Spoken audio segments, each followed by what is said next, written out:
Today, I'm talking to one of the young, exciting new faces of MMA in the Midwest. He trains out of Rothwell MMA in Wisconsin, and he joins me today. His name is Mr. CJ the Baboon Goon. Mr. Goon, how are you? Thank you for being on my show. Thank you for giving me the opportunity. I'm doing great today.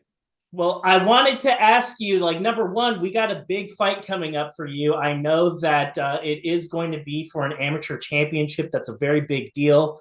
I want to pause though. I want to talk about your last fight from a few months back at Chosen Few. It was just this past October. You fought a guy from Primal MKE. I know a few of the guys in that gym. They're very well trained, very good jujitsu. There's really not a bad guy in that gym. That was a tough matchup. You fought Mitch Abramczyk. I'd love to get your thoughts on how that bout went down. It's nothing different than any other fight. I'm always I'm always a press forward, heavy striking fighter. And as soon as that bell rang, we just went and I went forward, took a couple shots, and then I gave him the shots. You That's it. did. Your game plan going into that matchup. Now, number one, I never ask game plans ahead of a fight, but I will ask them about a fight that already happened.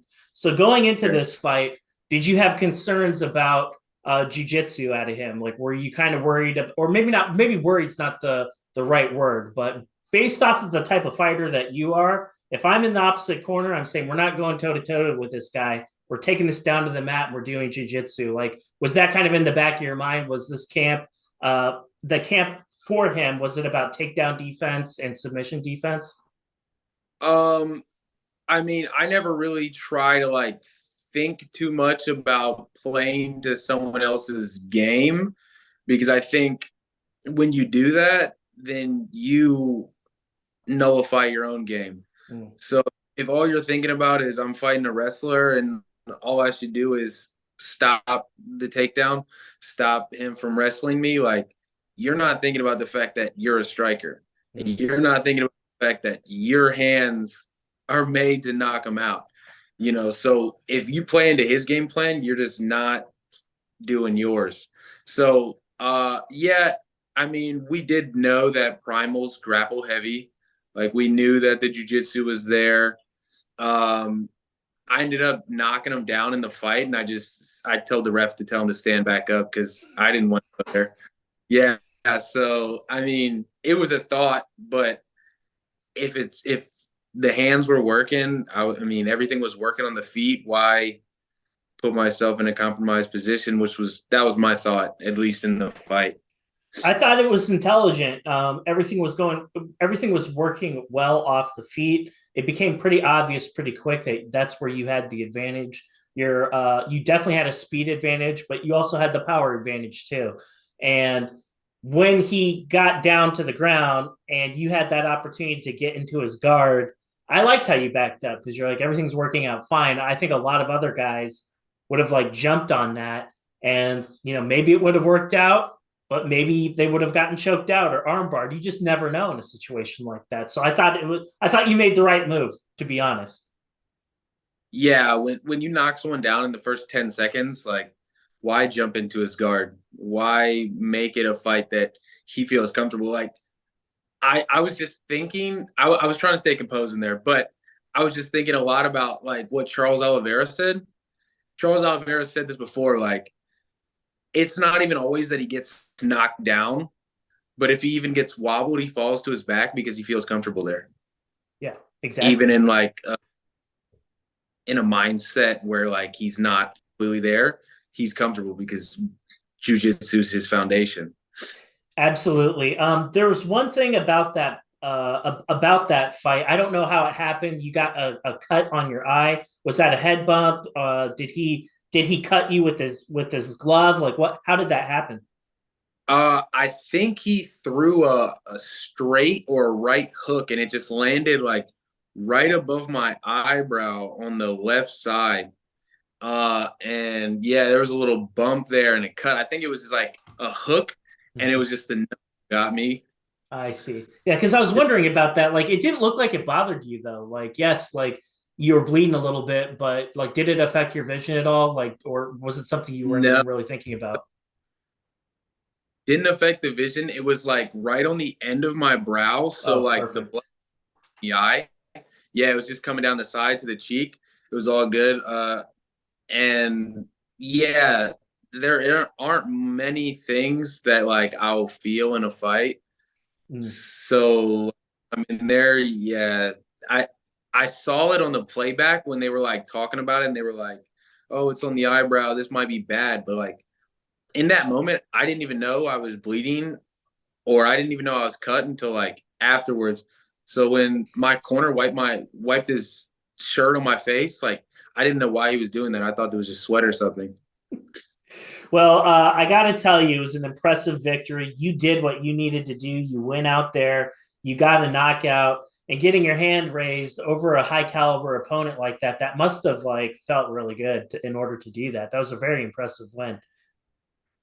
Thank you. Yeah, so I'm always looking for the finish. I'm always looking to end it any way I can earlier than 9 minutes, but I'm always prepared to get the full, 3 3-minute rounds if I have to. Can you like grade that fight for me? If you had to give yourself from F to A plus, what would you give yourself for that last one? Um, I'd say solid B minus. I think uh hands looked good, striking looked good, head movement was there. I did move my head into punches more than I needed to, Mm-hmm.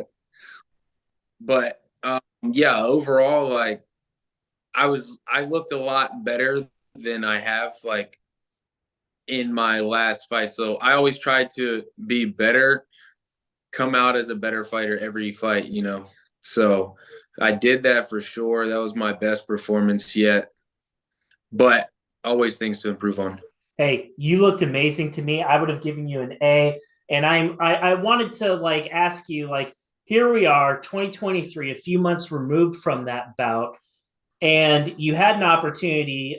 Originally, you're supposed to fight a different guy.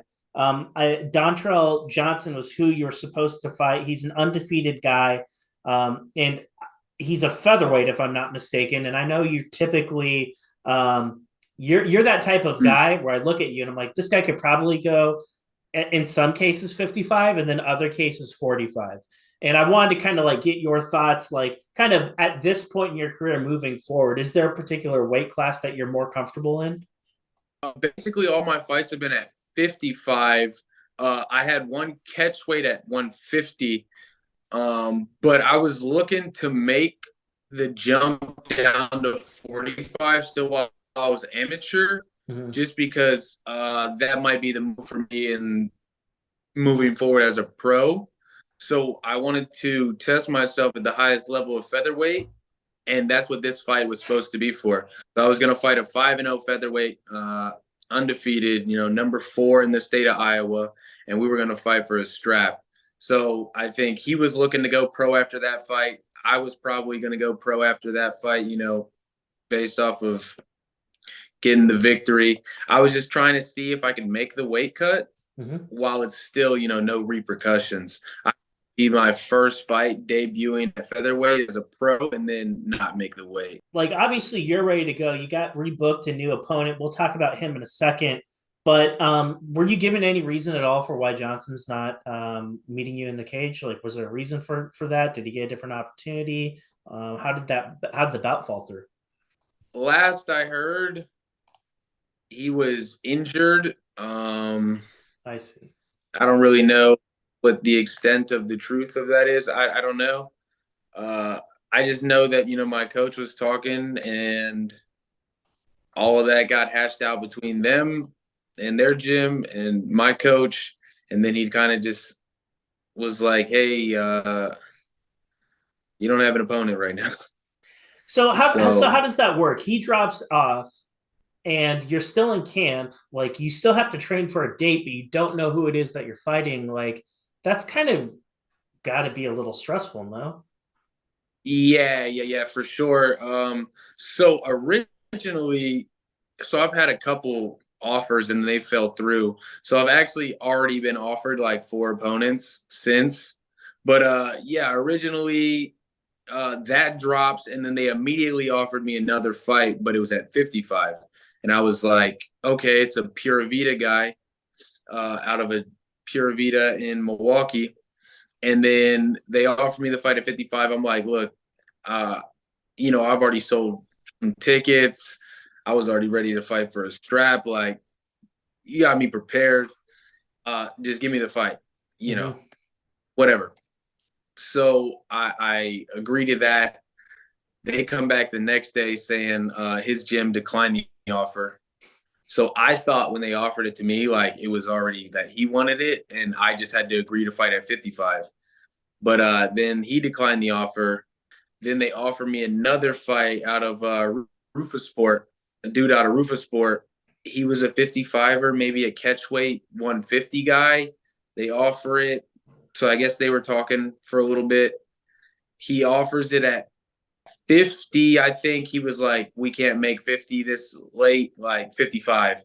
I'm like, look, I'm game for anything. So just give it to me. You know what I mean? We're 3 weeks out. After I agreed to 55, he declined it. So that was like last Friday. And then Sunday, they got me matched up with another guy. I don't know how they got the fight, but basically, I think they just dangled that strap on the line. And then he was like, yeah, I'll take the fight. So then they made it a lightweight title instead of a featherweight title because basically the only fights I was getting were guys at 55. So, Well, so there are a couple there. That's a lot to kind of like take in. So opponents coming, opponents going, a strap's dangled. Somebody finally says like, okay, cool, for 55, I'll go ahead and do that. For you, we're still not able to like test out that cut. So beyond this fight, let's say you get the strap, then what? Like, is the idea for you to take to try that cut to 45 and take another amateur fight after this? yeah, so honestly, I think I'm just going to call out like anyone in the top 10 in the state of Wisconsin, featherweight. Really, I mean, at this point, featherweight or lightweight, like it doesn't even matter. Honestly, I was trying to test myself, against like one of the best dudes. He was ranked pretty high in the entire Midwest region too, if I'm not mistaken, like top 15.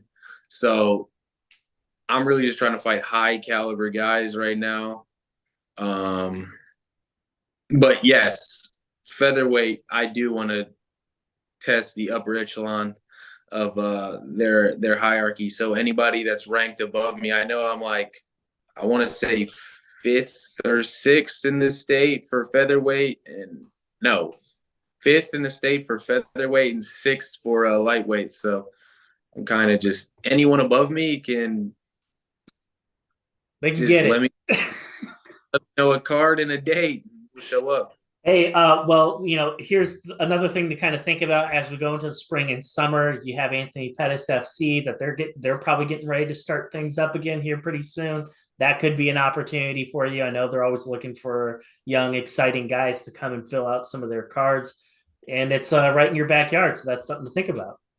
Yeah, I think they have a show the end of April, like in Indiana at the casino. Back to this guy, it's an opportunity for you to become the lightweight champion in any promotion. I think that's pretty impressive. But to get a championship belt as an amateur, they like get that experience to like fight in a championship fight. Like it's still a big deal. Like I think it's mostly psychological, but like competing in a high stakes environment like that, I think that's important. And I think you're doing your career right. But what I most like about Yeah, everything that you're telling me, CJ, is you're taking your time. There are not enough guys out there that take their time. They rush into the pros. Then all of a sudden, they find themselves in over their head. Like you only have one chance to get off on the right foot as a yeah, professional. This is where you're supposed to experiment. This is where you're supposed to really like figure out if this sport's for you. So I think you're really doing all the right things. What are the things that you want to get out of this contest here in a couple weeks? What are some things that you want to look back on that'll make you say like that was an A+ performance from me. I'm ready to go pro. Like I know we already talked about there maybe being one more amateur fight, but what are some of the things that you want to prove to yourself for this fight in the next couple weeks? Honestly, yeah, so like this was the last one that I was planning before going pro, like looking back on it, because this is our gym's promotion. So looking back on this, when we were getting ready, like last year, December time, you know, I said that this would be the last thing before going pro. But now, I've thought about it. There are some more things that I want to do before I go pro because, yeah, you are right. You do want to get one shot at going into it, and you don't want to go in, not fully prepared because once you hit that, there's no turning back, and it's not like you're there for just a little bit. Like I'm in there for the long haul. It doesn't matter how long I'm pro for. That first fight in 2023, maybe 2024 is always going to be on my record no matter what. So um, I'm thinking honestly, like I believe I hold myself to a standard of a professional, but just for this fight, I just wanted a full master class, like flawless victory. I mean, that's it. All you can say, flawless victory, like Mortal Kombat style. I think this is like an important part about fighting, where it's like there's more to fighting than just like two like avatars going at it and like beating the hell out of each other in a cage. Like Mm. there's I feel like, and having talked to hundreds of fighters, like you guys are like way more relatable than like what people might think. Like we have all these conjectures, we have all these stereotypes in our head of like what a fighter is. But a fighter can be anybody. A fighter is somebody that teaches your kids. A fighter is somebody that is a landscaper, a police officer, a trainer at a gym. Like I have heard it all. And it's important for people to understand like there is no money in amateur MMA. Like you are paying to do all this stuff and you're involved in a sport that demands so much of your time. Like you are either working or training, and you probably have almost no life outside of those two things. I want to know, what are you doing to keep your lights on? What are you doing to stay in shape and pay all your bills at the same time? And what are some of the things that you are sacrificing and giving up in order to live out your dream? I think that's important. People don't realize how hard this is. I'm still active duty Navy right now, so currently in the military. Yeah, the work day probably about 6:30 or so until 3 or 4 p.m. And yeah, so I'll get like a 2 hour lunch break and I work out at lunch, hit my cardio, hit my weights during that time. Um, and then I'll go straight to the gym from work, and I could be in there from anywhere from 4, the earliest class starting at 4 on Tuesdays, Thursdays, and then Monday, Wednesday, Friday, that first class starting at 5:30, being in there until like 8:30 at night. So sacrifices Monday through Friday, I am at my house, work, or the gym. I honestly have been living in Kenosha for over a year now, and I can only tell you, I think, where maybe 3 restaurants are, and the gas station, and the gym. That's about it.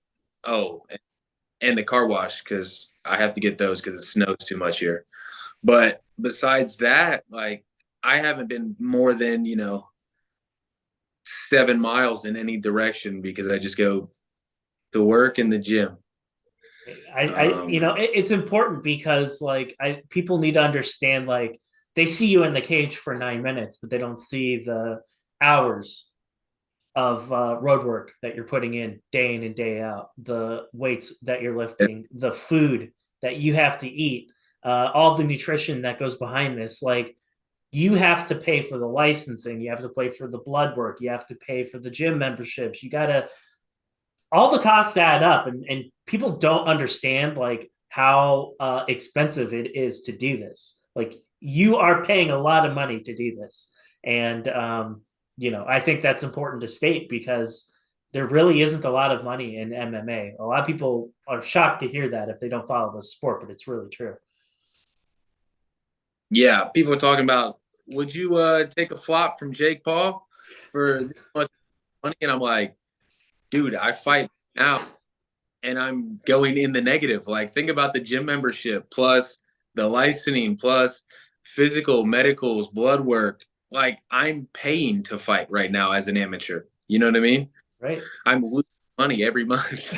Every month just to do that. And that's why I think it's so important. That's why it's so important to support amateur fighters like you. I know that you got a few companies that probably work with you to make sure that your some of those bills are maybe taken care of, and it looks like you got some slick drip on too. So I'd love you to talk about what you got going on, or who are the companies that you need to talk about, or whatever it is that you're selling before I let you go. Okay, so ahead of this fight, I was kind of looking at I was talking with some of the pros from my gym, Cody Lynn. So he was kind of he's been repping a lot of his sponsors and stuff, and he's got a bunch of local people. But more so, I was just kind of trying to understand how to get into it, and I kind of made myself a little sponsorship package, so to say, ahead of this fight, and I was like seeing if anybody was gonna hop on that. So first, I want to talk about just one of my local friends. So Chip Brothers Landscape and like lawn care. So one of my friends I went to high school with out of Maryland, uh, he came forward and was like, "Hey man, I want to sponsor you." So he's sponsoring me. He's gonna fly out to this fight actually and come see this fight. But yeah, cool dude I went to high school with, and he was like, I just want to support you any way I can. So he's one of my sponsors. And then another one of my good friends and mentors out of the Navy. He was one of my bosses when I first joined. He got stationed out in Okinawa, Japan, and his wife runs a photography business. And he was like, well, would you want to get sponsored by a photography business? I was like, a business is a business. Like, if you want to sponsor me, like, I 100% will take anything that anyone is willing to give me, because that's just another dollar not out of my pocket spent on, new boxing gloves or whatever the case may be, fight shorts, whatever. So, yeah, he came forward, Kerry Robinson Photography. It's one of my sponsors ahead of this fight. Um, and then TMH. So TMH also kind of got the connect through one of our mutual Navy friends. I was stationed out in Spain with one of my good buddies, and I guess he had worked with this guy who was in the Navy, and he got out and he made a clothing company, and he was like, he's looking to sponsor MMA and boxing fighters. And I kind of just hit him up, and he was like, look, $0 startup fee. Like, you just throw your clout out there and get people to buy these shirts, and I'll make them and I'll ship them out. And I was like, dude, that sounds like the greatest deal ever. So yeah, TMH, I was fortunate enough to get that going with him. And yeah, he's my main clothing guy right now.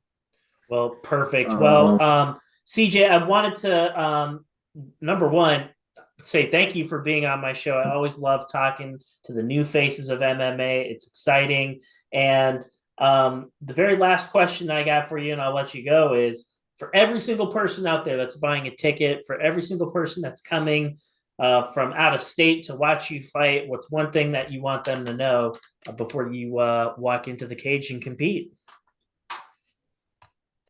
that I am so grateful and appreciative for all the love and support that I get, because honestly, there are some days that I think about it and I'm like, dude, I don't want to train. Like, I'm too tired, all of this. And I'm like, people are making 12-hour drives 12 hours one way in a weekend. Like my mom, right? She's coming out. She's making a 12-hour drive in one day to come in, make it by Friday, and then leave Sunday, another 12-hour drive. So like 12, 13 hours, she's doing 20, 26 hours, 25, 26 hours for to see me fight for max 15 minutes. You know what I mean? Like I'm just, I'm willing to die out there for the support like that, for people that, are willing to support me any way they can. Like they're the reason why I train as hard as I do, because I know that if I cut corners or if I cheat, then like I'm selling them short by selling myself short. So Sounds like you have a really good support network. CJ, I wish you the best of luck in your fight, and we'll do another one of these again very, very soon. all right, sounds good. Thank you, brother.